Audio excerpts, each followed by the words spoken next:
Let me show you what it is like having a gorgeous chief executive officer, girlfriend with a crazy dual personality, an icy goddess worshipped by billions of people. But the second she sees me, she instantly turns into an obedient, clingy little wife. She practically glues herself to me, begging for kisses and cuddles, wanting me to lift her high like a trophy. And every single time she does this, my heart just breaks with massive guilt. And why? Because in my past life, I was a total idiot who stubbornly chose Chloe instead. This drove the fiercely possessive Serena to tragically jump into the deep ocean. In the end, although I got my wish and ended up with Chloe, the gold digger was secretly funding her childhood crush's life with my own money. And they even teamed up to completely ruin my entire family. Only then did I realize how precious Serena's love actually was. So, in this new life, I will treat Serena like a queen, and make sure Chloe pays for what she did. Right now, Serena just finished helping me change clothes. I take one look at myself in the mirror and instantly gasp in pure horror.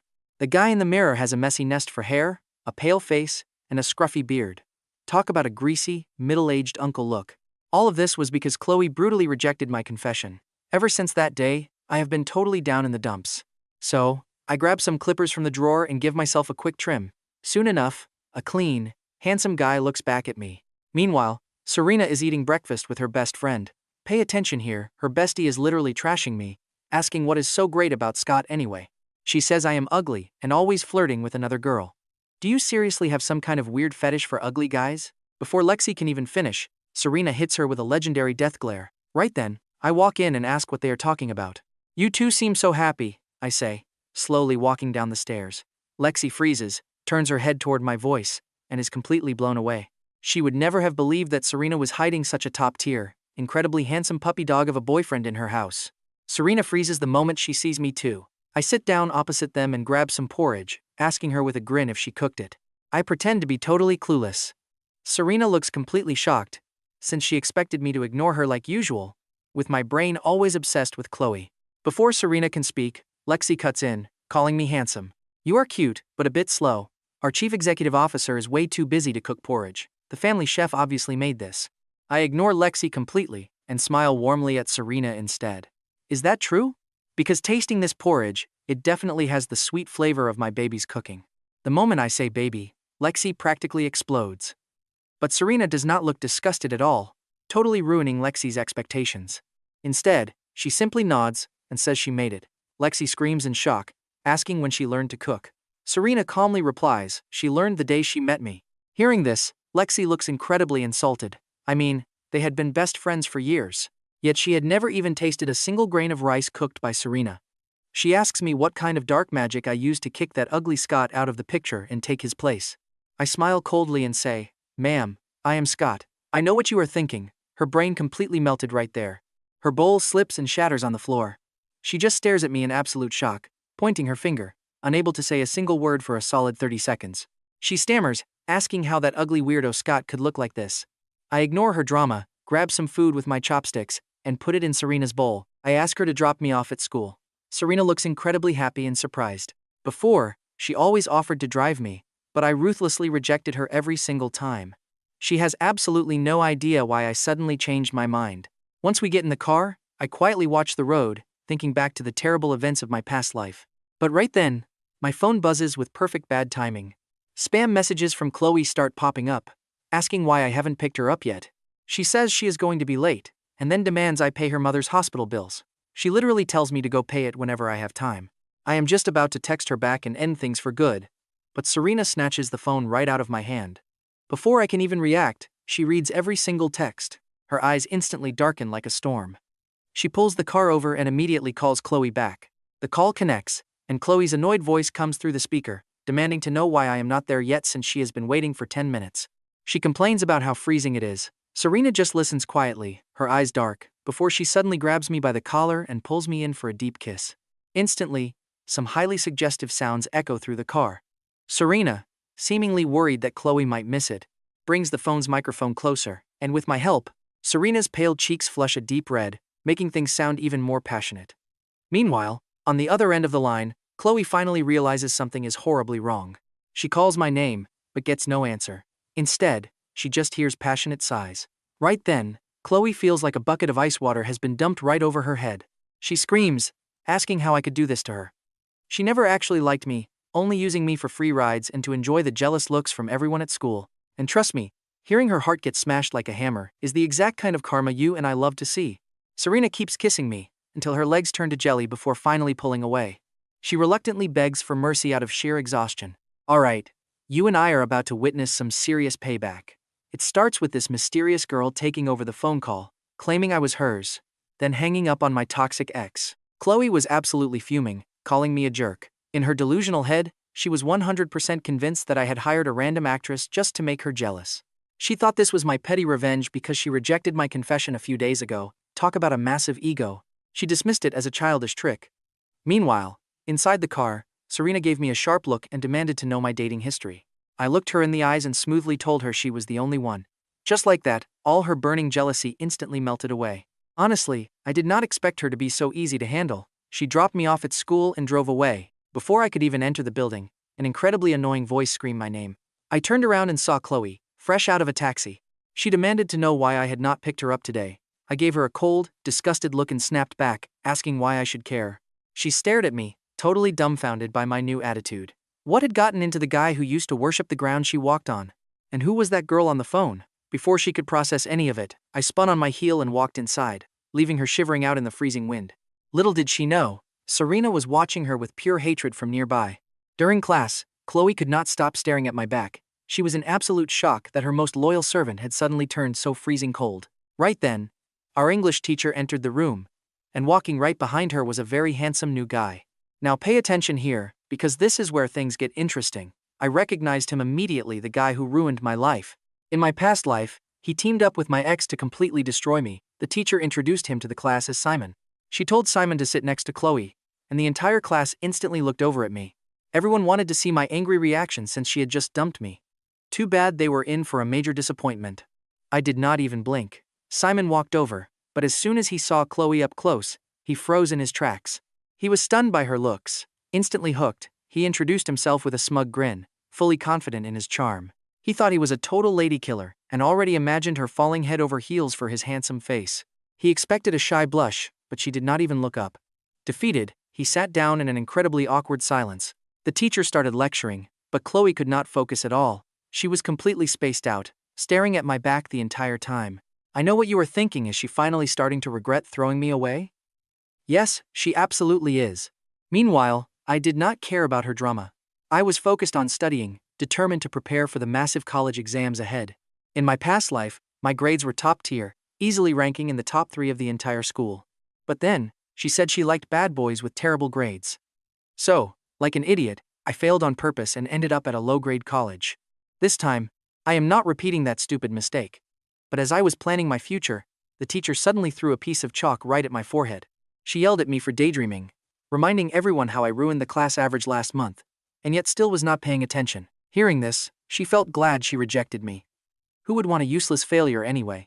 It would be incredibly embarrassing to date someone like that. However, she had no idea that I was a completely changed man now. I did not stay quiet this time. Instead, I stood up and confidently declared that I would rank number 1 in the next exams. I even bet that if I failed, I would drop out. Chloe just sighed, thinking I was acting like a foolish child. With only a single week left, getting top marks seemed totally impossible. Simon did not miss the opportunity to throw in some petty mockery from the sidelines. Lunch break arrived in the blink of an eye. Simon immediately approached her desk and asked if he could treat her to lunch. She peeked at me, and purely out of spite, she agreed. She wanted to prove that she had plenty of options lining up to serve her. She took him to a nearby spot. It was the exact restaurant I used to bring her to constantly.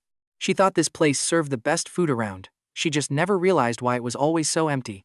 She sat down by the window, naturally grabbed the menu from the waiter, and started ordering me to get her a drink, before awkwardly realizing that I was not the one with her today. Simon noticed her hesitation and frowned, while Chloe felt a sudden, empty pit in her chest. Back when I was around, she never had to lift a finger. I would literally hand-feed her everything she wanted. While lost in her thoughts, she suddenly looked up and noticed that I was sitting at a nearby table, resting my head on my hand. Instantly, a massive wave of joy flooded her heart. She assumed I couldn't let her go, thinking I came alone to wait for her. Seeing her with Simon, she figured I felt too intimidated to come over, but she was totally fine with that. Once she finished her lunch, she would generously give me away to save face. Meanwhile, inside her family villa, Serena was sitting on the sofa looking incredibly furious, with expensive antique vases smashed all over the floor. The servants are trembling, completely terrified, but you and I both know there is only one person who can calm this beast. Will he show up? We will find out in the next part. Let's dive into Serena's dangerous obsession as she declares that Scott is hers. Serena's gorgeous face turned freezing cold when she heard Chloe and I were at the same restaurant. Her assistant nervously asked if they should go drag young Master Scott back right now. As her assistant spoke cautiously, Serena violently crushed the glass in her hand. Rage filled her beautiful, bloodshot eyes as her voice shook with toxic obsession. She whispered that I was lying to her, but she would never, ever let me go. Even if we had to die, we would die together. Meanwhile, back at the restaurant, Chloe was happily eating and chatting with Simon. Simon was a smooth talker, easily making her laugh, but even while joking around, Chloe could not stop glancing in my direction over and over again. She was convinced that seeing her so happy with another guy would make me feel absolutely miserable. Feeling incredibly smug, she started laughing, even louder, just to get a reaction. Once they finished eating, their waiter walked over with a polite smile. The waiter politely announced their bill came to $200 and asked how they would pay. Hearing this, Simon's shock jumped out of his chair. He protested that they only ordered 2 dishes and a soup, but it was over $1,000. The waiter kept his polite smile. All our ingredients are flown in fresh daily, and our chef is a national master. This price is a steal. Now watch close, because Chloe was completely dumbfounded. The menu had no prices listed. In the past, whenever she ate here, I always paid the bill in advance. She never imagined this restaurant was so expensive. That meant the total amount of money I spent on her over the years was absolutely astronomical. Simon looked incredibly awkward, admitting that even though he offered to treat her, he could not afford a $200 bill. Chloe apologized, feeling a bit guilty, but she could not help but feel a sudden wave of deep disdain in her heart for him. He cannot even afford $1,000. When Scott and I ate here, we ordered way more, and Scott never complained about the price once. Simon sighed helplessly, asking her to pay first since he was broke. Having no other choice, Chloe slowly walked over to my table. She asked if I could cover the bill first. I kept watching the traffic, only turning around when she spoke. Honestly, you and I both know how hilarious this is. Frustrated, she asked why. She demanded to know if I was just waiting for her, and if I would really let her get embarrassed like this. She accused me of humiliating her just to feel better. I scoffed, asking why I should pay when we have absolutely no relationship. She instantly claimed we were friends, and that I always took care of her. I replied that I had zero obligation to pay her bills. I turned away, completely ignoring her, while the waiter standing next to us started looking very troubled. The waiter suggested she call her family to pay the bill if she lacked the funds. Chloe froze, never having faced such extreme public humiliation in her life. She gritted her teeth, begging me to just loan her the money. I coldly refused, leaving her on the absolute verge of a total breakdown. Since she was being so incredibly annoying, I turned around to face her. I asked if she ever heard the saying about paying back what you borrow. Last year, you claimed you were sick and needed a checkup, borrowing $5,000 from me. Earlier this year, you said your family needed groceries and took another $10,000. A month later, you begged to go to a concert. I will not even count the $3,000 for the ticket, but your travel expenses and hotel came to well over $10,000. Last month, you needed $20,000 for a new wardrobe. And what about your mother's endless medical bills over all these years? Do you even know how much you owe me? I listed every single excuse she used to drain my money over the years. By the end, my voice was freezing cold. Have you ever paid back a single cent of that? Chloe's face flushed bright red as she stammered. She argued that I lent it willingly and said she did not have to pay me back. Well, now I am telling her to pay up, holding out my hand. Chloe was deeply humiliated and furious, tears streaming from her eyes. She called me a bully, crying that this money was nothing to me, so she should not have to pay. Your audacity is honestly mind-blowing. The bank has tons of cash too, so why do you not just go and rob them instead? Stripping away her remaining dignity, I called her out directly. She cried that I promised to always support her, her heart feeling completely shattered inside. She felt frozen from the inside out. Just as I was about to tell her to get lost, the waiter served several exquisite dishes at my table.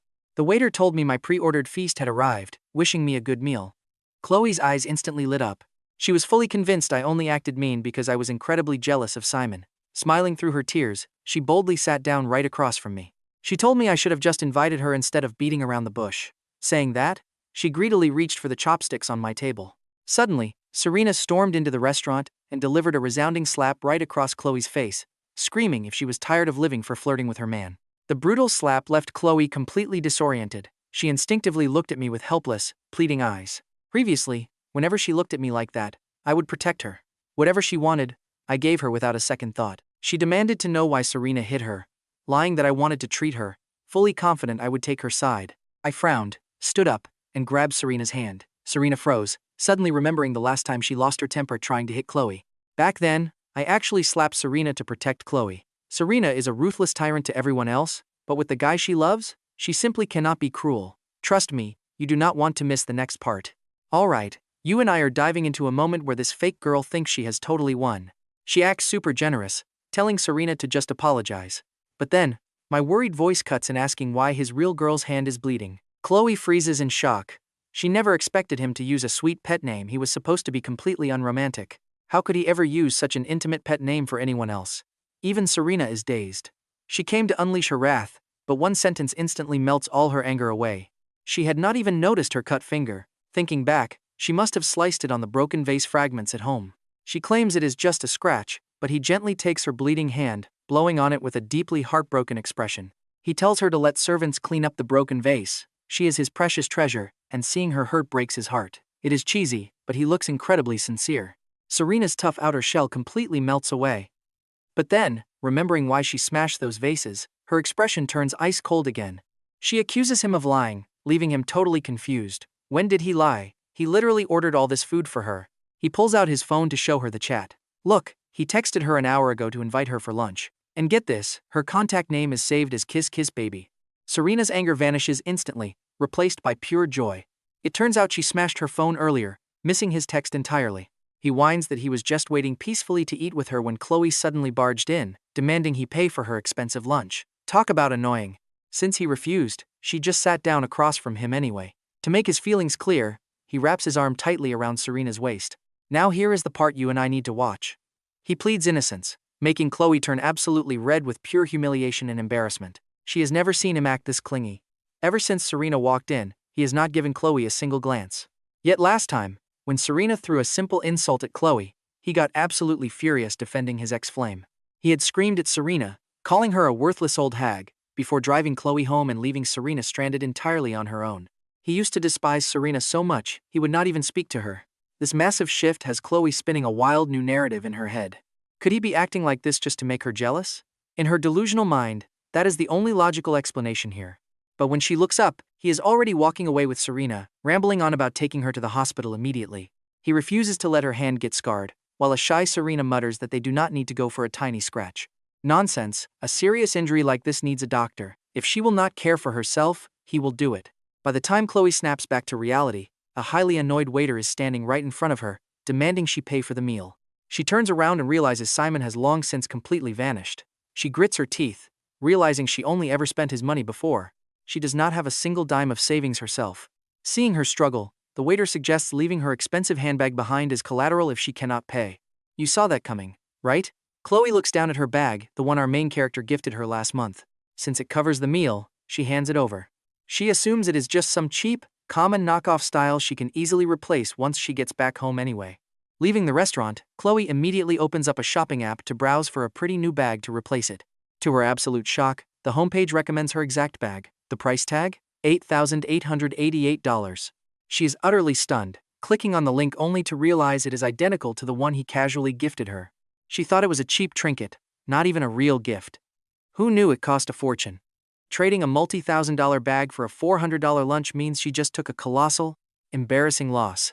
That night at the villa, Lexi holds a bowl of medicine, begging Serena to please just drink it like a good queen. Serena stares at the pitch-black medicine, furrowing her brows in pure annoyance as she closes her eyes. She has bad insomnia, and this herbal medicine is supposed to help her sleep.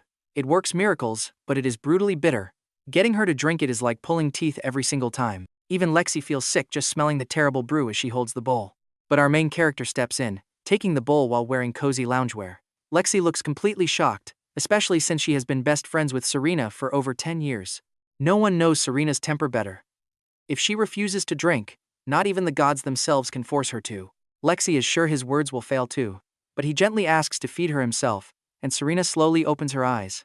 Her face softens slightly, but her eyes still scream pure disgust at the medicine. Skipping the talk, he takes a mouthful of the liquid and presses his lips directly against hers, making her gasp in shock. Before she can react, the bitter taste spreads as they kiss. Lexi lets out a dramatic scream, covering her eyes and literally sprinting right out of the room. He wraps his arm around her waist, and even though she took the medicine, he does not stop holding her close. Serena blushes deeply. The medicine is still brutally bitter, But this sweet treatment makes her heart melt completely. A sudden knock at the door finally stops him. It turns out, she has hired a professional hypnotist who is waiting outside right now. And that is where we leave things today. Trust me, you are going to want to see if this hypnotist actually succeeds. You and I are starting with Serena casting a chillingly cold glare at a hypnotist, filled with absolute, genuine murderous intent. The poor hypnotist shivers from head to toe, wondering if he somehow managed to offend this terrifying boss lady. Glancing at me, the hypnotist suddenly realizes the truth. He showed up at the absolute worst time, which is why Serena looks ready to consume his very soul. He completely ruined our private moment. Boss Serena, please just relax and let the hypnosis begin. It will be over soon. Summoning his courage, the therapist begins, but half an hour passes and Serena is not sleepy at all. The hypnosis has absolutely zero effect on her. He suggests that perhaps the current room feels unsafe, and asking unrelated people to leave might help her drift off much easier. Hearing that, I just walk over and scoop Serena up in a bridal carry. The panicked doctor stammers that the therapy session is not finished. He warns that taking her now will ruin the process, but before he can finish, my terrifying death glare locks onto him, forcing him to wisely shut his mouth. Serena instantly pulls back her deadly aura, looking up at the young man holding her, and whispers to go to bed. I gently lay her down, letting her rest against my chest. Feeling my steady heartbeat, her entire body suddenly warms up. This time, she falls fast asleep, almost instantly. The doctor is in total shock, having treated her for years and knowing exactly how impossibly difficult she is to handle. But now watch this today. This young man coaxed her to sleep with absolutely zero effort. One cold look from me makes him pack his things and leave like a mindless zombie. Soon, the week flies by and I step into the exam hall for midterms. Seating is based on previous test ranks, which means my room is filled with nothing but the absolute worst performing students in the school. Every single student stares at their exam paper like it is written in bizarre, alien hieroglyphics. Clueless students start looking around for answers. The proctor coughs loudly, warning everyone to do their own work because anyone caught cheating gets a 0. His eyes lock onto me in the very back row. Miss Quinn had explicitly ordered him to watch me closely and ensure I had zero chance to cheat. Unlike the rest, I do not look around. I just flip through the paper casually, pick up my pen, and immediately start writing. But my speed is absolutely terrifying. I breeze through the multiple choice in seconds, completing the entire first page in under 3 minutes. The proctor is totally confused, wondering if this kid is just bubbling in random answers. This is a difficult math exam, yet my scratch papers do not have a single mark on them. While multiple choice is one thing, the back page is packed with complex, long-form questions. How could anyone solve advanced college math without touching scratch paper? Filled with suspicion, the proctor walks over and looks at my sheet. To his surprise, I have neatly written down several lines of highly complex formulas. Too bad he is just a physical education teacher who cannot read a single formula. Still, he has proctored top-tier student exams before, and those brilliant kids always write as much as possible. They would always fill up every single inch of the answer box just to get maximum points. So, he assumes that since I do not know the answers, I am just scribbling random formulas from memory to make my paper look full. Let us see how he handles this. I suddenly put my pen down, look at the clock, and announce that I want to hand in my paper. The proctor frowns, telling me to double-check my work first. I simply reply that there is no need. Confused by my calm attitude, he takes the test. Watching me walk away, he mutters that trying to help me is like trying to paint mud. Deeming me a hopeless case, he immediately reports my bizarre behavior to Miss Quinn. For all the other exams, I hand my papers in early, especially English. I did not write a single word, slept for 30 minutes, and casually walked out. Days later, the midterm results are finally released. Miss Quinn walks in holding the English papers and tells the class representative to hand them out. But she keeps mine, raising it high for the whole class to see. "Look at this," she says. "This is Scott's exam, a completely blank 0. Slamming the desk, she laughs with smug satisfaction. "You promised that if you did not get first place, you would voluntarily drop out of school. I expect you to keep your word." The entire class immediately turns to me, whispering furiously. They mock me for pretending to be a genius when I have 0 skills. Sure, the test was hard, but they say Scott is just completely brain dead anyway. Even if he just guessed randomly, he would have scored at least 20 or 30 points. Maybe he meant first place from the bottom. Loud mocking laughter fills the classroom, turning it into a total circus, until Miss Quinn slams her hand down again to quiet them all. Then, she casts a highly proud look at Simon. Despite the brutal exam, Simon scored 135 points. That is the highest score in school, 10 points above second place, so you should all look up to him. If you did not do well, do not worry. As long as you tried your best, you are fine. A good attitude is what truly matters. Her gaze locks onto me again. She adds that students with awful grades, trashy attitudes, who do not even try to answer multiple choice questions, are completely hopeless. Once they enter society, they will just be useless parasites who contribute absolutely nothing. She directly asks if I hear her. Listening to these insults, Chloe feels a wave of pure relief, thanking God she never accepted my confession. She is glad she is with Simon, but trust me, you and I are going to watch her regret every choice once our main character reveals his true power. You and I are about to watch a girl who thinks only top-tier Simon is worthy of her, while treating our main character like a shameless, rich creep. She literally claims that if he had not forced his money on her, she would have never spent a single dollar.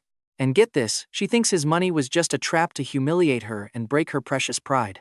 Honestly, her ego is so massive she refuses to ever accept him. Seriously, even writing this is making me sick. Is she the ultimate narcissistic female lead or what? My apologies for showing you this mess. Feel free to scream in the comments, guys. Meanwhile, as the class whispers, our main character just sits back, looking casually at his teacher, Miss Quinn. He boldly drops a bomb. If he does not rank first in the whole school, he will pack up and leave. But if he actually gets first place, she has to apologize publicly. Hearing this crazy demand from a kid who just got a fat 0, Miss Quinn completely loses it. Fine, if you actually pull off a miracle and get first, I will apologize to you at today's school assembly.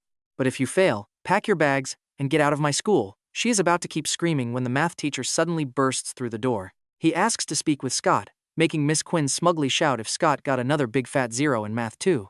Now, watch closely, because here is where the tables turn. The teacher smiles, revealing Scott actually got a perfect score. Miss Quinn is completely speechless.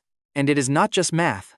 Except for losing a tiny 5 points in literature, he got perfect scores in absolutely every single subject. The entire staff room is in an uproar, but Miss Quinn screams that Scott left his English paper completely blank. The math teacher shrugs. Yeah, that is the weird part. English is the only class he failed, which is exactly why all the teachers are dying to know what happened. He pulls out the official grade sheet, showing her the proof calculated by the administration office. It is totally real, even with that 0 in English, because he absolutely destroyed every other exam. His final score is still higher than Simon's. He is officially the #1 student, leaving the entire class paralyzed in utter shock. Miss Quinn refuses to believe he did this on his own, ordering Scott to the main office immediately. With a face dark as a thundercloud, she confronts him in front of the other waiting teachers, demanding the truth. Scott just chuckles coldly, seeing right through her petty mind. You just do not want to apologize, do you? You are trying to force a cheating confession to save your own face. She flinches, snapping that he was dead last on the previous mock exam. There is no way you magically became a genius overnight. Scott casually replies that those past tests were just too easy to waste his time on. Liar. You obviously just did not know the answers. She icily snaps that stealing grades with dirty tricks is absolutely disgusting.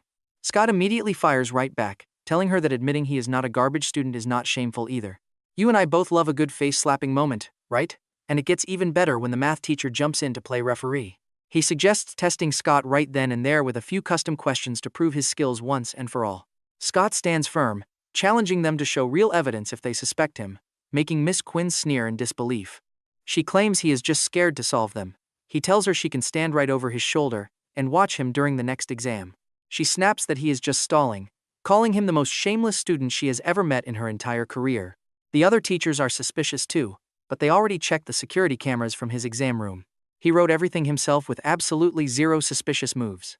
Smiling, Scott looks at Miss Quinn and suddenly decides to change the game. Fine, I will solve your questions, but when I prove my innocence, you will get on your knees and apologize publicly. She gasps in shock. He mocks her, asking why she is hesitant if she is so absolutely sure that he cheated. She grits her teeth, refusing to believe this kid could magically elevate his grades to genius levels in just 1 week. He must be bluffing. Fine, kneeling it is. Solve the questions. The other teachers watch the drama unfold in complete dismay. This should have been a proud moment, but Miss Quinn turned it into a hostile war. Still, they hand him the prepared questions. He swiftly and cleanly destroys every single problem. With all eyes locked on him, cheating is completely out of the question.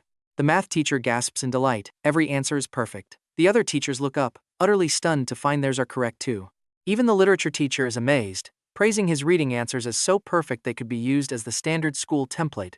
Only Miss Quinn is pale as a ghost.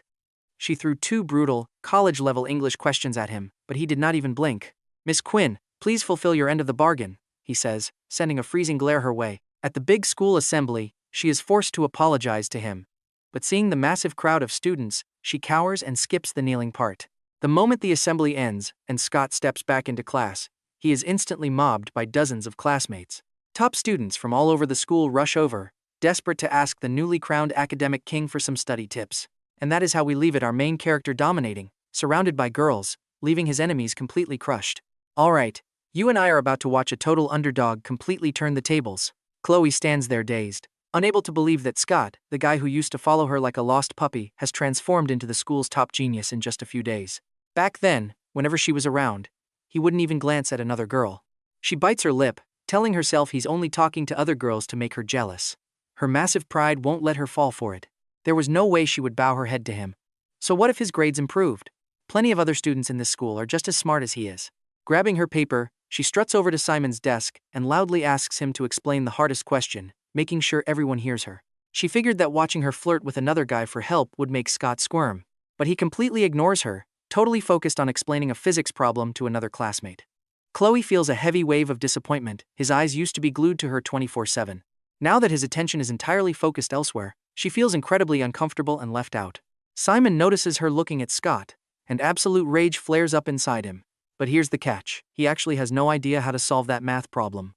Hiding his embarrassment, he mumbles that he hasn't solved it yet and suggests she ask the teacher instead. Chloe is stunned. Aren't his math grades always top tier? Feeling incredibly awkward, Simon quickly gets up and flees the classroom. And here's where it gets interesting, watch closely. Another girl next to Scott gasps, realizing he has 3 different ways to solve that final question.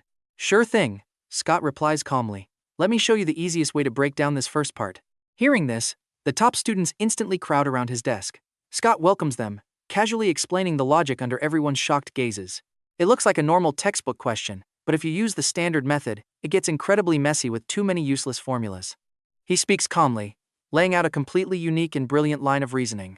Even though Chloe acts completely aloof and unbothered, she is secretly listening to every word. Following his explanation, she easily cracks the first half of the problem.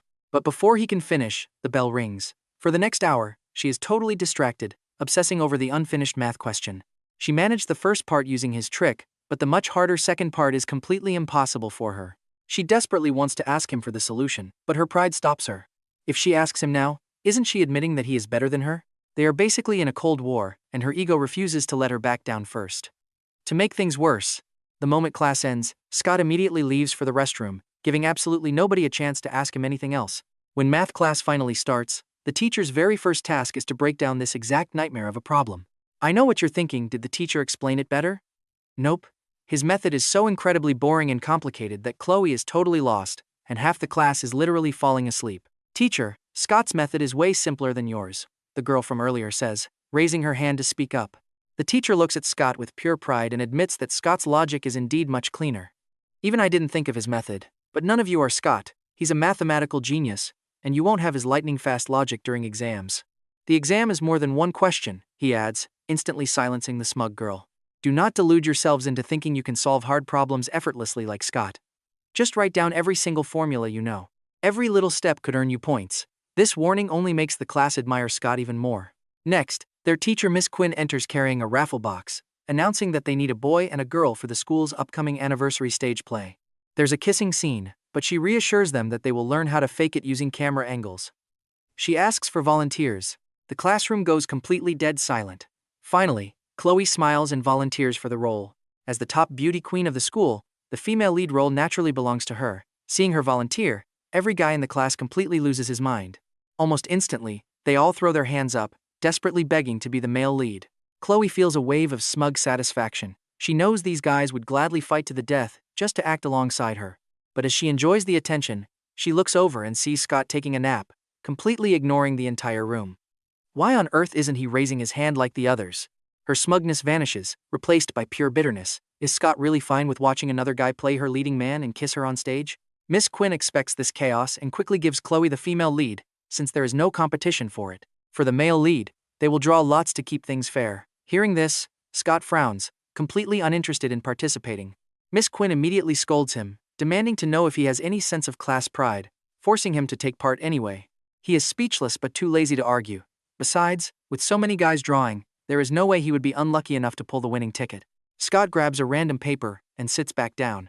But after every single boy draws a slip, not a single person has the winning ticket. An anxious boy asks Scott if he got it, but Scott hadn't even opened his paper. The guy next to him snatches the paper, and trust me, You're going to love this twist. Scott pulled the winning ticket. Talk about insane, overpowered luck. Alright, you and I are about to see one crazy luck streak. Our main character just drew the ticket to kiss the school beauty. Everyone in class is screaming in pure jealousy. That is Chloe, the school goddess. The whole room just went wild. Honestly, I drew the ticket, but these guys are way more hyped about it than I am. A few loudmouths are already whistling and teasing both Chloe and me. Everyone thinks I am incredibly lucky, but honestly, I feel like the unluckiest guy alive. And Chloe looks absolutely thrilled, not. We have always been in this weird friend zone, but the actual thought of acting with me? Yeah, she looks totally disgusted by the idea of sharing a stage with me. First off, I am currently disguised as an ugly nerd. Plus, I still haven't apologized to her for our last fight. But she thinks since I got the role, I won't pass it up. If I beg nicely, maybe she'll forgive me. Word spreads fast. Soon, the whole school knows I am starring opposite Chloe. To make things worse, a rumor starts that we are actually going to kiss on stage. Suddenly, students who did not care at all about the anniversary are furiously gossiping in every group chat. They are complaining about my looks, saying a nerd like me playing the lead totally ruins their precious school beauty. That night, Simon is scrolling through the messages with a smug grin. He lost to me in exams, but there is no way he is letting me steal his spotlight.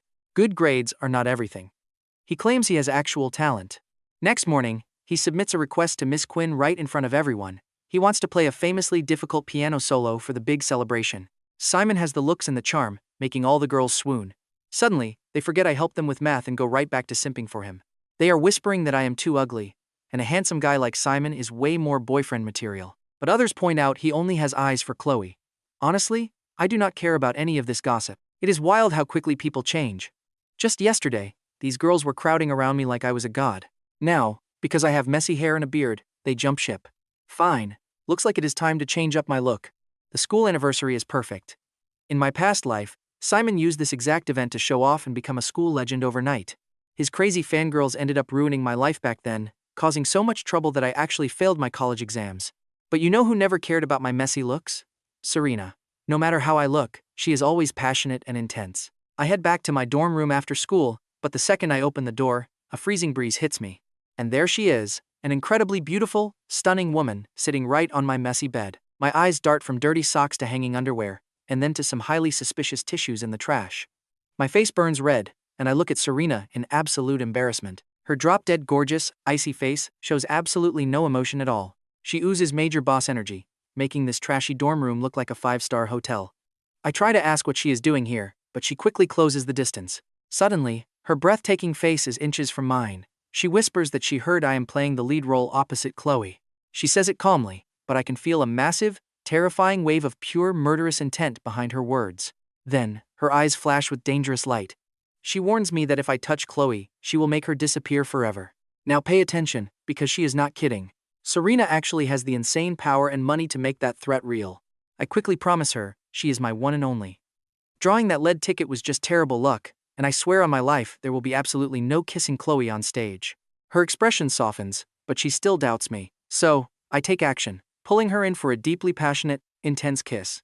I make my move fast, and she completely melts in my arms. I gently push her down onto the bed. She had been stressed out of her mind all day. With my promise, she finally relaxes and drifts off into a deep sleep. I tuck her in, but suddenly, loud footsteps echo down the hallway. That is when it finally hits me this is a boys' dorm. If my roommates find her here, I will never live it down. Having no choice, I slide under the blanket and hold her close. You and I both know what happens next. The door swings open, my roommates walk in, and they look totally confused. Ryan tosses his basketball aside, asking why I am sleeping so early while staring suspiciously right at my bed. They kindly ask if I want to grab dinner first, but I just tell them I am way too exhausted and need sleep. I plead with them to just go eat without me, praying they will leave the room and stop asking questions. But luck is never on my side. Ryan walks right up to my bed, asking if I need to go to the clinic. Right at that moment, Serena softly murmurs in her sleep.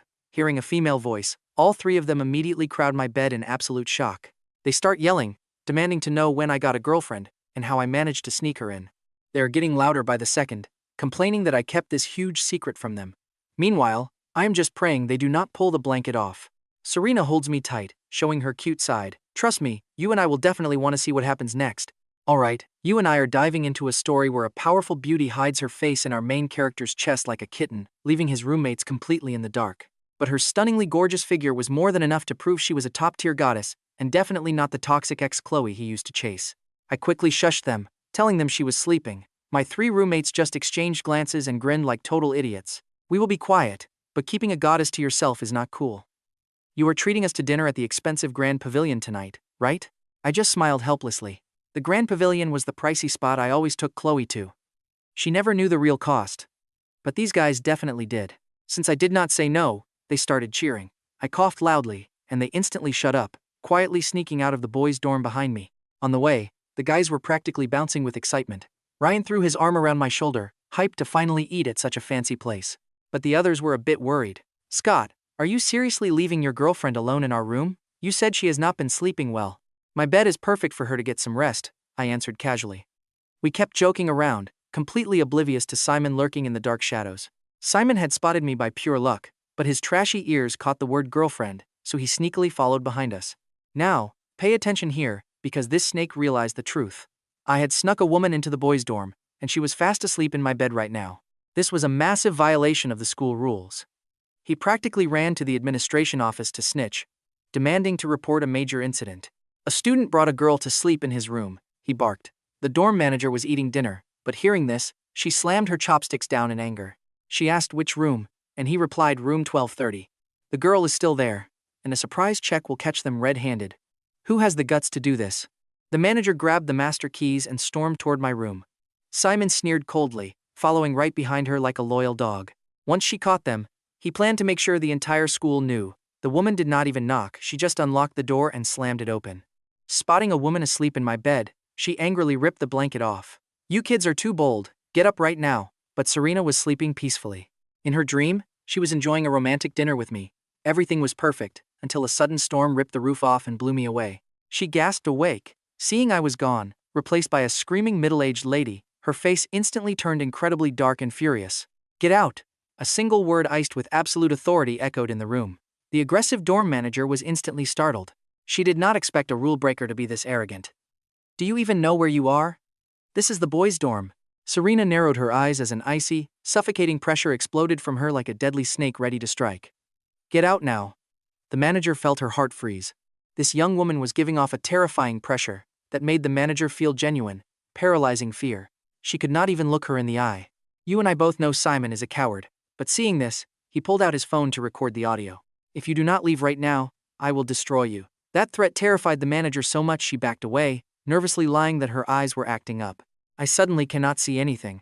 I must go to the hospital, she babbled, making up pathetic excuses as she quickly ran away. Seeing the manager flee, Simon took his voice recording straight to the principal. A low-level worker might get scared, but the principal would definitely take action. Though the principal doubted the story at first, listening to the recording made him immediately summon me to his office. I had just finished dinner with the guys and was heading back to check on Serena when I got the message that the principal wanted a word. Confused but having no choice, I knew Serena would have to wait. Scott, a student reported you snuck a girl into your room. Is this true? Thanks to my top marks on the exams, the principal kept his tone polite. Hearing this, I paused, chuckled, and replied with heavy sarcasm. Wow. Someone really loves to gossip. Hearing my calm reaction, the principal got highly annoyed and immediately started scolding me. Scott, good grades are no excuse for a messy private life. This is completely unacceptable. But sir, I only have one girlfriend, I replied. How is that a messy life? If she hears you, she will definitely get the wrong idea. I did not even try to hide it, admitting everything openly. This blunt answer nearly gave the principal a heart attack. He had run Clear Springs High for years and never met a student this incredibly cocky. I clearly had zero respect for his authority. Sneaking girls into the boys' dorm was a massive violation of the school rules. I am calling your parents right now, he roared, suppressing his fury as he flipped open my student file. If it were not for my perfect exam scores, he would have expelled me instantly. Go right ahead, I said, sitting back on the sofa, completely unbothered. Serena was always one step ahead. She had already changed my emergency family contact to her own personal number. If this man wanted to call my parents, he was in for a shock.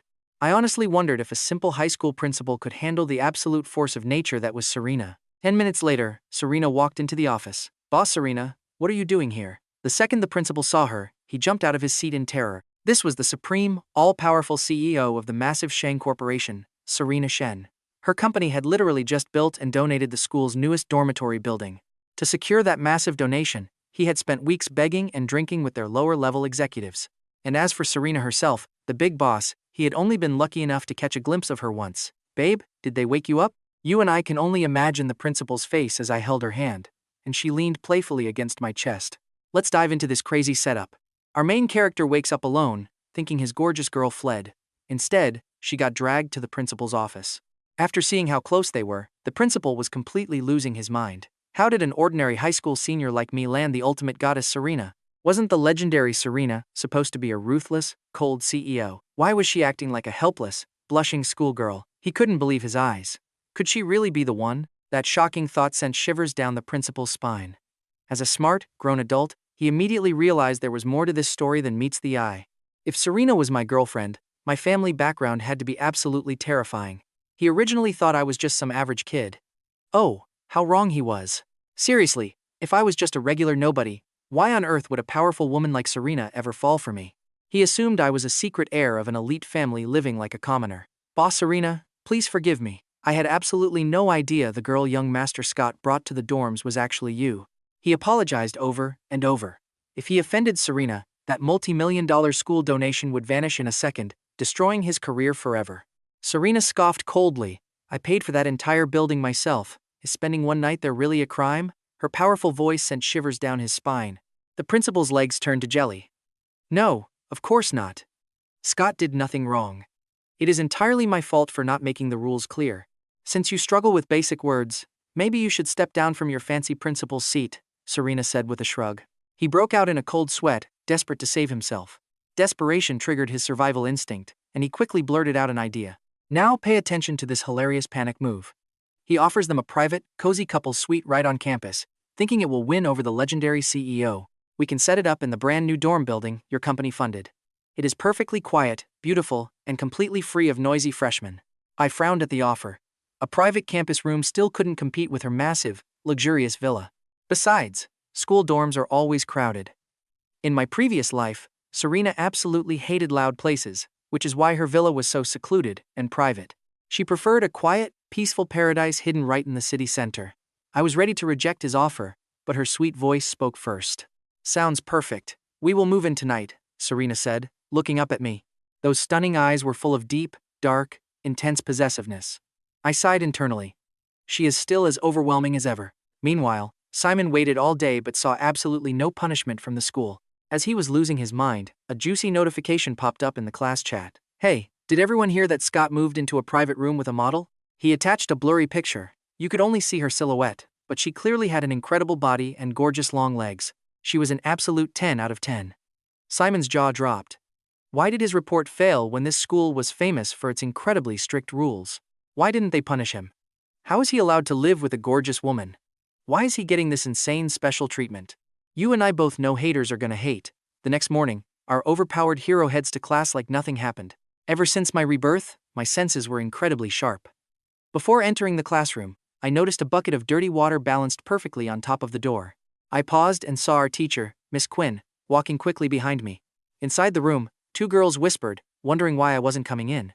Footsteps echoed, and the door was pushed wide open. Splash! The bucket flipped, sending dirty water flying everywhere. A massive splash of gross water poured down. But when the students saw who actually walked in, their laughter instantly died. The classroom went dead silent. A tense, scary vibe filled the room. Soaked in dirty water for absolutely no reason, Miss Quinn was about to explode. She slammed her textbook onto the desk with a loud bang, glaring at everyone. You have exactly 1 minute to confess. If nobody speaks up in 1 minute, I am checking the cameras. When I find the culprit, you will face absolute hell, she warned. Terrified by the threat, a girl named Fiona stood up shaking like a leaf. Miss Quinn yelled, so it was you. Stand in the hallway right now. Fiona was the class secretary who loved playing hero and hated special privileges. She wanted to teach me a harsh lesson, but never expected to splash the scary teacher instead. Knowing how vengeful Miss Quinn could be, Fiona's life was going to be an absolute living nightmare for the rest of the year. She walked out, looking completely crushed. Once the teacher finished her angry rant, I finally walked into the classroom with a smirk. Scott, you need to check the school forum right now, Ryan whispered. I opened the site and saw the front page covered in hate. They claimed I broke rules and used my high grades to force the school into giving me a private room. The post already had hundreds of angry comments. It looked like the entire school was talking about it, trashing both me and Serena. Everyone was shouting that Scott had gone way too far. Who brings their girlfriend to a high school dorm and demands special treatment? Plus, Wasn't Scott desperately chasing the school beauty, Chloe, just last week? The girl in the photo is not Chloe. Scott has awful taste, choosing her over the school beauty. Can she even compare to Chloe? But the poster kept going. They started spreading nasty rumors, claiming my personal life was totally disgusting, and that the woman I brought back was a shady, cheap girl. Ryan messaged me directly. I tried to defend you, but they kept deleting my comments. Now, the entire school thinks you are some kind of evil villain. The three of us are too scared to even talk to you in public. I looked up and met Ryan's worried eyes. Last night, the principal got so terrified of Serena that he spilled everything. The rat who reported me was Simon. Since his original plan failed, he decided to cry about it online. Simon always played the perfect victim in my past life. But trust me, you and I are going to enjoy watching his fake mask get shattered. Alright, you and I are about to watch a sweet revenge story. I cast a suspicious look towards Simon's desk. Sure enough, he's secretly watching me. A smug smile is plastered across his face. Our eyes meet, and his smile instantly freezes. He guiltily turns his head away. It was definitely him. I sneer coldly and walk straight over to his desk. The classmates waiting to see me get humiliated instantly go quiet, watching us nervously, wondering what is happening.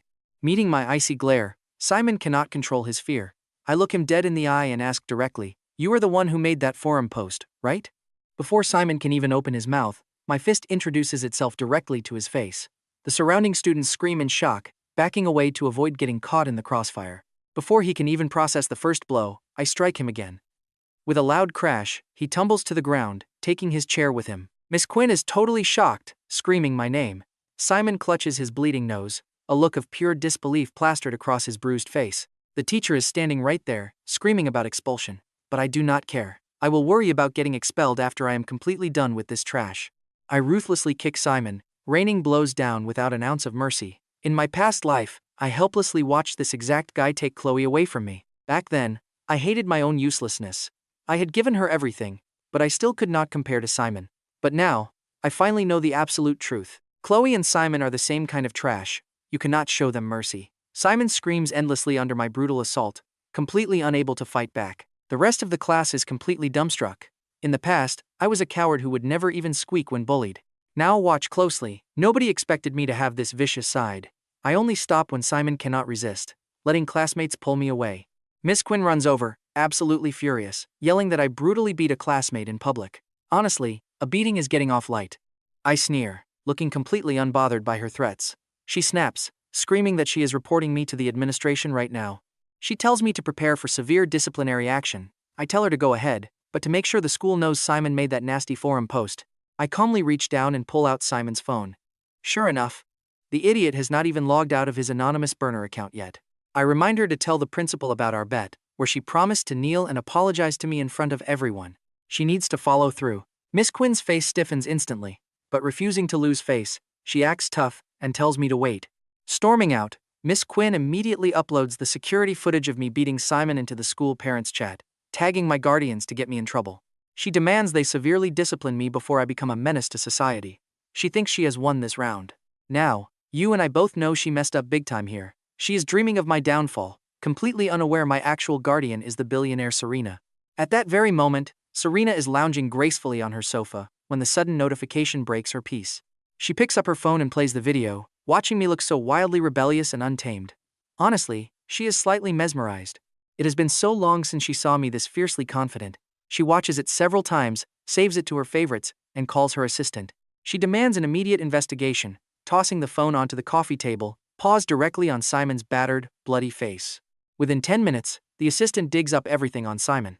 Turns out, my perfect test scores had completely overshadowed him. So out of pure jealousy, he made an anonymous post slandering both of you. Young Master Scott got furious and taught the punk a painful lesson. Serena opens the school forum to find endless posts calling me a playboy, claiming that bringing a girl to a couple's dorm is completely outrageous. The pinned post is the slander Simon wrote. Since they already dislike me, they eat up the lies without knowing who Serena really is. Led by that anonymous troll, they started spreading nasty rumors about Serena. She slowly taps her fingers, eyes cold with anger. A terrifying storm is brewing in her beautiful eyes. That afternoon, staff in pristine uniforms drive a massive delivery truck right into the school with huge fanfare. The principal turns on the school public address system, and a professional female voice echoes across the entire campus. She announces herself as Joy, executive assistant to the chief executive officer of G Technology, bringing gifts for everyone to enjoy.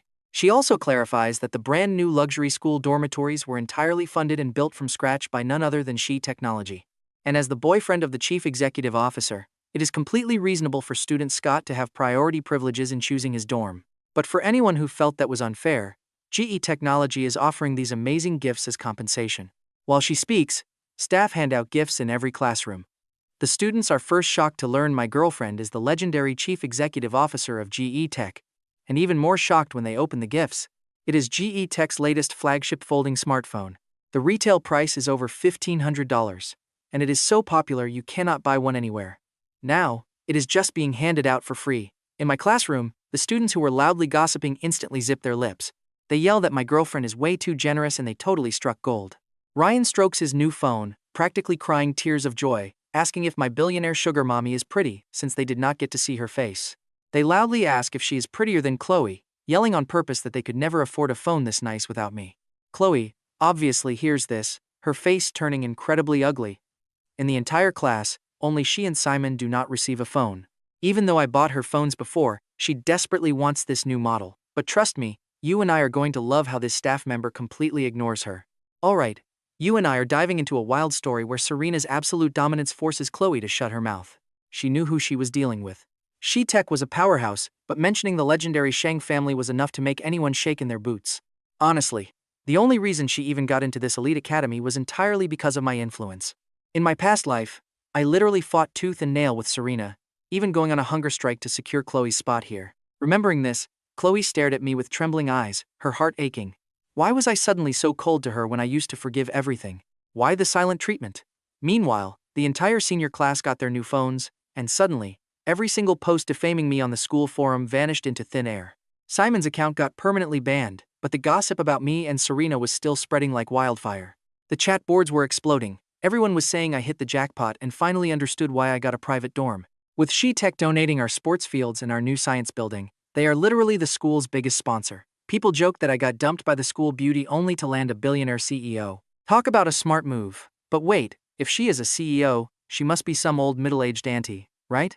Poor guy. Hey, skipping 20 years of hard work is an absolute win. Right after the staff walked out, Simon slowly hobbled into our classroom on crutches. His face was covered in nasty bruises, a far cry from his usual handsome look. All the girls instantly felt sorry for him. And here is the part you need to watch closely. They actually blamed me for going too far and ruining his exams. They demanded the school punish me. Girls are visual creatures, so they naturally backed handsome Simon, who put on a perfectly miserable, tragic smile. He sighed, saying it was his own fault for being reckless, pretending to defend me so they would pity him. The girls' hearts totally melted. They insisted I still owed him an apology, turning around to glare at me with pure hatred. They told me to just apologize so Simon could forgive me. I turned around, giving them a freezing stare before looking at the brand new folding phones on their desks and letting out a dark chuckle. Their faces flushed red with embarrassment. They had literally just accepted a massive luxury gift from my girlfriend, yet they dared to demand an apology. How hypocritical. If you care about him so much, hand those free phones right back to me. I sneered, raising an eyebrow. They immediately shut their mouths but kept glaring. I just turned around and walked right out of the room. Chloe quietly followed and cornered me right at the school gate, biting her lip in frustration and angrily telling me that I had gone way too far this time. My mind instantly flashed back to my past life, when she stood right in front of me to protect Simon. Back then, I loved her so much that I swallowed my pride and accepted the humiliation. But things are different now. I asked if she came to pay back her debt. I sneered, striking her right where it hurt. Her face froze and she trembled, but she quickly recovered, looking at me with her usual stubborn pride. She claimed I was just jealous that she chose to hang out with Simon, and that is why I targeted him. I was totally speechless. Let's pause here.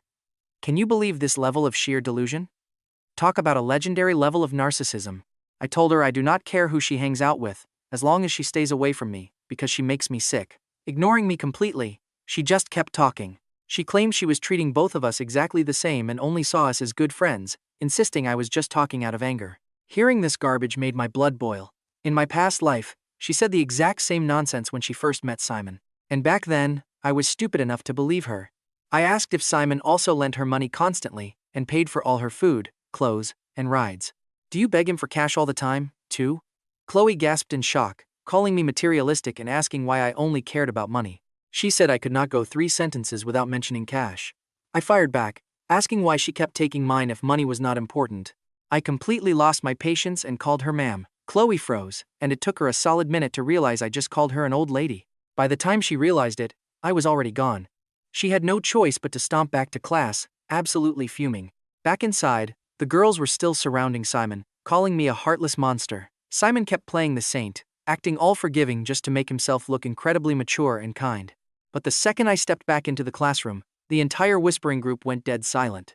I marched straight to Simon's desk, lit a small firecracker, and tossed it right in front of him. Simon absolutely lost it, leaping out of his seat and sprinting across the room. When he finally calmed down, the entire class was staring at him in shock.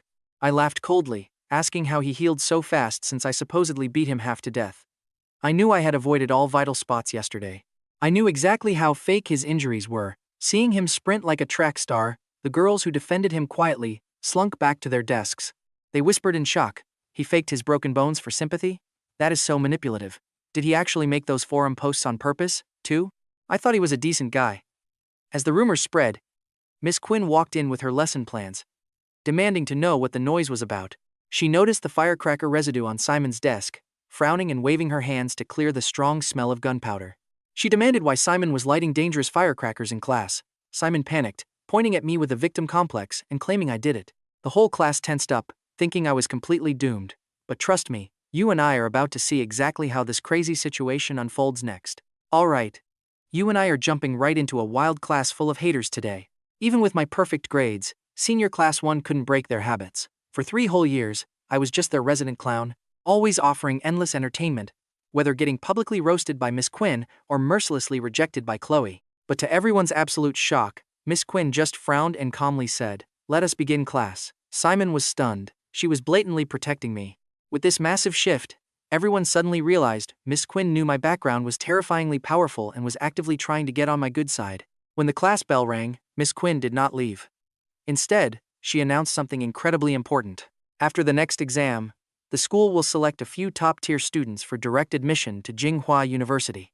Then she stared straight at me. Her meaning was obvious. "You must study hard. This rare opportunity is once in a lifetime. Do not regret it forever." Chloe saw Miss Quinn's look and instantly realized the teacher definitely wanted to hand this direct admission quota over to me. Tsinghua University was the best school in the entire country, a total dream for every student. Taking the exams herself, she could study for 100 lifetimes and never get in. But if she went to Miss Quinn and asked for it to mend things with me, Miss Quinn would absolutely agree to it. Chloe was totally convinced that if she just swallowed her pride and bowed her head to me once, I would definitely hand the spot over. She honestly thought my cold attitude was just a childish tantrum. Since I was supposedly waiting for her to submit, she could easily bow her head just this once. That evening, she quietly snuck over to my dorm. Since it was a brand new building, barely anyone was around and she easily slipped inside. Now pay attention here. Just as she goes to knock, she hears a woman's heavy breathing and sweet complaints echoing from inside. "Baby, is 1 hour enough today?" My breathless voice echoed from inside. "No, 2 hours, not a single minute more." Chloe instantly understood exactly what was happening in there. Her face burned hot, and her entire body froze completely stiff.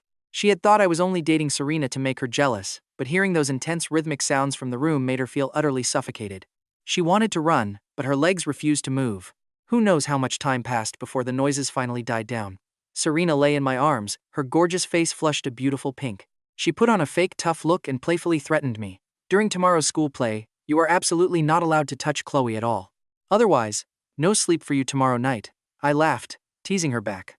"Baby, I do not mind, but 2 hours of cardio is your absolute limit.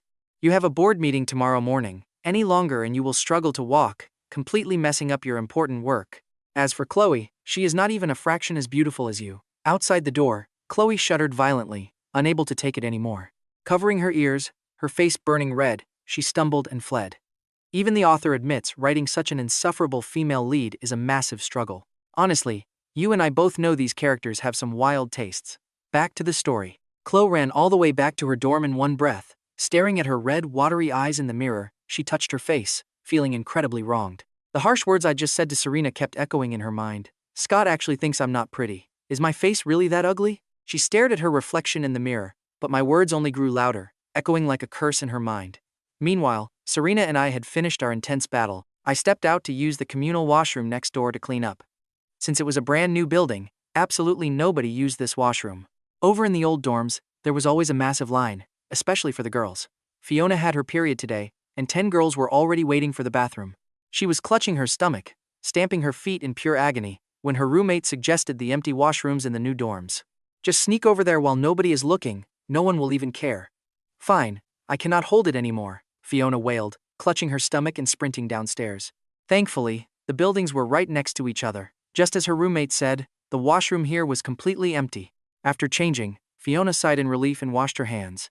But when she looked up, she suddenly locked eyes with a face in the mirror, and the whole world went quiet. The only sound was her own heart hammering against her ribs. This young man had incredibly handsome, refined features. His dark, clear eyes seemed to hold sparkling stars. His face was so clean and elegant, making people feel refreshed just by looking at him. He was honestly even more handsome than Simon. This face was the literal embodiment of her absolute dream boyfriend.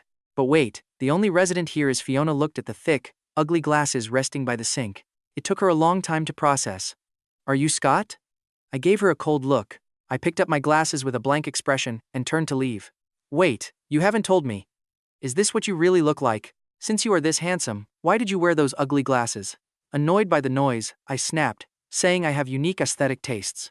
The next day, Chloe arrived at class with red, puffy eyes. For the entire morning, she was completely out of it, her eyes constantly drifting toward me. As class was about to start, the empty seats filled up until only Fiona's seat remained empty, making the classroom start whispering. Fiona is never late. What happened? I heard Miss Quinn punished her with bathroom duty for the rest of the semester. She is doomed. That sucks. Fiona is definitely not letting Scott off the hook. That dirty water was meant for him, so she must be furious. Just as they gossip, the door opens and Fiona walks in. You'll definitely want to see what comes next. You and I are about to watch the wildest classroom drama unfold. This girl walks right up to my desk, dumps a massive bag of snacks down, completely ignores everyone staring at us, and just strolls back to her seat. I was so confused. I picked up the bag and checked it carefully to make sure there was no dead rat inside before putting it down. Right then, the school bell finally rang.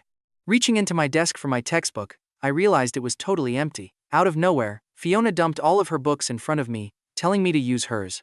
Then she stood up and yelled to the whole class, demanding whoever stole my books return them now. She literally announced that from today on, I was her man. No one is allowed to bully him, she threatened, warning everyone that messing with me meant messing with her. The entire classroom went dead silent. Everyone was completely shocked by her sudden change, and I was even more confused. I asked her how exactly I became her man, especially since yesterday she was trying to throw dirty water on my head. I like you, Fiona said, staring at me with absolute, deadly seriousness. While Fiona was not quite as gorgeous as Chloe, she was still an absolute beauty. Even that baggy school uniform could not hide her amazing curves. I told her I already had a girlfriend, but she confidently asked if this girl was prettier than her. Fiona knew she was not Chloe, but she assumed she easily beat some older boss woman. You are really pretty, I admitted honestly, but compared to my actual girlfriend, you are still lacking quite a bit. Fiona looked totally unconvinced, assuming I just made up some fake excuse to reject her. Meanwhile, the whole classroom erupted in total chaos. Everyone was laughing, calling me a liar and wondering how pretty some older woman could even be. They thought Fiona had completely lost her mind. Why would she chase a loser like me? Meanwhile, at noon, Chloe skipped her lunch completely and headed straight to the theater rehearsal room with a plan. She figured if I got on my knees, apologized, and admitted my relationship with Serena was fake, she would generously let me kiss her cheek during rehearsal. But to her surprise, over 30 minutes passed before I finally strolled in late. The drama teacher looked furious, demanding to know why I was so late. I apologized, claiming I just ate too much for lunch, all while holding a massive garlic and leek steamed bun right in my hand. Now pay attention here, this is where the sweet revenge begins. The second I spoke, a massive wave of raw garlic breath hit Chloe right in the face, giving her instant goosebumps. The awful smell made her gag, forcing her to back away. She complained to the teacher that my breath smelled like actual garbage. She pinched her nose, asking how I could play the male lead if she was going to throw up on stage during the performance. The stressed teacher snapped, telling us we would just replace the male lead then. Hearing that, I nodded happily and said it was no problem. I immediately turned around and walked out. But the second I stepped into the hallway, a pair of soft arms wrapped tightly around my neck. She smelled of expensive perfume, holding me close and planting a sweet, passionate kiss on my lips. I asked her if she thought I stank. My heart fluttered as I held her incredibly slender waist. Serena just smiled and kissed me again, playfully running her tongue over her lips. That simple gesture was enough to drive any guy crazy. I froze for a second, then leaned in close and blew my garlic breath right at her. Serena raised her hand to playfully smack me, but I caught her wrist, joking about how I had to eat raw garlic for lunch and begging for some sympathy. Back then, whenever I was around Chloe, I acted totally pathetic. I never dared to joke around, always terrified of making her angry. But with Serena, I felt completely at ease. I could not even tell if that desperate, begging love I had for Chloe before was ever real. Or maybe true love was this constant urge to tease Serena, wanting to make this strong, dominant woman totally lose her mind and beg for mercy. Our eyes locked for a hot second, and before we knew it, we were passionately kissing all over again. Meanwhile, with no backup actor found, Chloe headed to the cafeteria for lunch. She saw Simon waving at her, calling her over with pre-ordered food.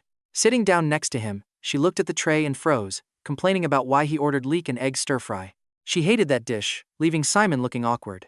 Now here is the twist you and I saw coming. She only ordered it because I used to eat it for her. She suddenly realized Simon was sitting across from her, not me. Forcing a fake smile, she thanked him for getting the food. Back then, when I bought her meals, she never thanked me. If it was not exactly what she wanted, she would throw a massive tantrum. Smelling the leeks, Chloe frowned in pure disgust. She loved eggs but absolutely hated leeks. But the cafeteria only sold them mixed together. In the past, she would always force me to pick out and eat all her leeks. She looked at Simon, who already seemed annoyed. If she asked him to pick out the leeks and eat them, he would probably get mad and walk out. Desperate to keep her popular boyfriend, she had no choice but to swallow her pride. She quietly pushed the leeks to the side of her tray, her heart aching with a sudden, overwhelming wave of regret. She wished I was there, but quickly tried to force the thought away. Yet, the harder she tried to forget how I used to eat her leftovers, the more the memories flooded back. Then, a shocking realization hit her. Wait, I never liked leeks either. Back then, I had willingly eaten them, pretending they were delicious, just to make her happy, which made her think I loved them. She remembered leaving the cafeteria early once, only to return for her forgotten bag. That was when she saw me at the table, violently throwing up the food I had forced down. Back then, she just thought I looked disgusting, grabbed her bag, and left. She never showed any comfort, believing I should suffer for her. And that is where we leave it. Karma really does catch up, does it not? Alright, you and I are about to watch our main character finally turn the tables, starting with a hilarious lunch decision that leaves Chloe completely panicked. Was it on purpose just to avoid acting with her? Her mind was in absolute chaos. How could he do this? After all, their big scene required a romantic kiss. Did he seriously eat garlic and leeks just to avoid kissing her? Does he really hate her now? Chloe was officially losing her mind. She desperately needed to find him and demand answers. If anyone was going to do the rejecting here, it should be her, not some underdog she used to control. Every guy in school dreamed of kissing her. Why on earth was he throwing that away? To her, this was the ultimate silent humiliation. She couldn't take it. Wolfing down 2 quick bites, she stood up and abandoned Simon right there in the cafeteria. She needed to confront him right now. Chloe searched the whole campus but found absolutely nothing. Fuming with rage, she stormed back to the rehearsal room and froze the exact moment she stepped inside. Now pay attention here, because the guy standing there is going to shock you. If those ugly black-rimmed glasses weren't sitting on the table, she would never have linked this insanely handsome, noble gentleman to the loser she once ignored. He wore a stunning, high-class European costume. The brilliant white suit with gold trim fit flawlessly, showing off his broad shoulders and tall, athletic build. He looked exactly like a time-traveling royal prince, completely out of place in their ordinary world, radiating an overwhelming, noble aura. And right now, he was practicing his lines with another girl. When Chloe asked why Scott was back, the drama teacher just rolled her eyes in pure annoyance. You dare to ask? I messaged you to rehearse, but you vanished all afternoon, and the backup actor we hired couldn't memorize a single line to save his life. I had to literally beg Scott to return. Since you complained his breath makes you sick, I just replaced you instead. Right then, our main character glanced over. Seeing him looking so incredibly sharp, Chloe was completely speechless. With his perfect features and deep, intense eyes, he was a totally different person. Basking under the bright stage lights, he seemed to literally glow. She had come here to demand answers, but instead, she was totally mesmerized by his presence. She remembered that she was the one who forced him to dress poorly, just to prove his loyalty. She wanted to test him, and he had actually agreed. He had played the fool for so long that she completely forgot his true, striking face. Getting to share the stage with this handsome version of him actually sounded perfect. The sudden thought of kissing him in that royal princely outfit flashed through her mind, turning her face bright red in an instant. If you do not want to act with him, you are free to leave. The teacher's sharp voice shattered her daydream. But wait, that new girl has not rehearsed. She will ruin the entire show. Chloe scrambled for a quick excuse. That random girl looks totally plain. She cannot possibly play the main female role. It is fine, she barely has any lines anyway. The teacher dismissed her. Chloe bit her lip in frustration, looked up, and made a firm decision. I want to keep this role. I really value this stage opportunity. Please, teacher, let me perform. The instructor stared at her with a highly skeptical look. Did you not say his breath makes you sick? I can easily push past it, Chloe blurted out. The teacher sighed and waved her hand in defeat. Get to the dressing room and change. Chloe's face lit up with absolute joy as she grabbed her outfit and ran off. The backup girl who had been drafted for the role could only pack up her things and walk away in total disappointment. Before departing, she threw a deeply longing look at him. She never realized the senior class held such an absolute visual masterpiece. What a total tragedy. Meanwhile, he watched her walk away, his face twisting in genuine disgust. Was his garlic and leek strategy seriously not powerful enough to repel her? I know what you're thinking, she got her way. But get ready, because she's about to face a literal nightmare in the dressing room. Like a cold ghost, Serena materialized directly behind her. A sharp dagger gleamed with a deadly, freezing light. I warned you never to touch my man, her icy voice whispered as she grabbed her by the neck. If there is a next time, it will not just be a threat. Chloe was so completely terrified that her whole body started shaking.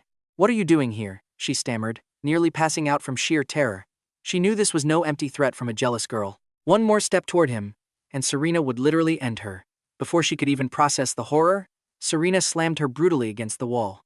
Searing pain shot through her back as her legs buckled, dropping her to the cold floor. Serena instantly pulled out some rope and tied her up tightly. If you bind me here, who is going to perform? Without a female lead, Scott is going to be completely humiliated out there, she shrieked in absolute panic and frustration. Serena actually paused to consider this dilemma. Who should take the lead role? Chloe felt a tiny wave of relief. She knew this powerful, elite corporate queen would never humiliate herself by performing on a high school stage like some cheap entertainer. Her immense pride and high status would never permit it. The supreme head of the capital's most dominant family acting in a school drama? Laughable. Totally ridiculous. Soon, the massive show officially began. Scores of students brought their cameras just to capture the big kiss scene. When their turn finally arrived, the house lights suddenly went dark, and he stepped into the brilliant spotlight. Dressed in that elegant royal uniform, he looked jaw-droppingly handsome, like a noble prince stepping directly out of history. It was as if he carried the weight of an entire royal dynasty, radiating an icy, noble elegance that felt completely alien to this ordinary world. The entire crowd was utterly spellbound. It took a moment before the audience started putting the pieces together, especially the shocked classmates from his own senior division. Is that actually Scott? He is insanely attractive, completely leaving Simon in the dust. Honestly, looking like that, he is way out of her league, Fiona whispered. And honestly, you and I both know Chloe never stood a chance against our overpowered main character. Trust me. You and I are about to watch the wildest drama unfold. The stage is empty, and the crowd is awkwardly wondering where the lead actress is. Did she run away because of Scott? Unlikely, especially since Scott is standing there looking incredibly handsome right now. Suddenly, a stunningly beautiful figure steps out from the shadows and onto the stage. The entire crowd holds its breath as the spotlight swings over. But it is not Chloe stepping into the light, it is Serena. She is wearing a gorgeous midnight blue gown that makes the school costumes look like cheap rags. And that cold, beautiful face is smiling directly at me. Watch closely now, the crowd goes wild, instantly recognizing her from those leaked photos as the billionaire boss of SheTech. She walks over with pure elegance. She takes my hand, and I pull her close, my heart absolutely bursting. Who needs a script? The energy between us is real, electric, and completely undeniable. When the big moment arrives, we do not need camera tricks or fake acting.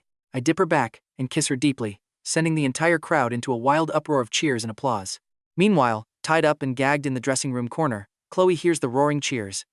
Tears of pure regret and shame run down her face. She finally realizes the boy who ate her scraps is gone. Let us be honest, she threw away a diamond for a cheap pebble. By the time the janitors finally find her hours later, her pride is completely shattered.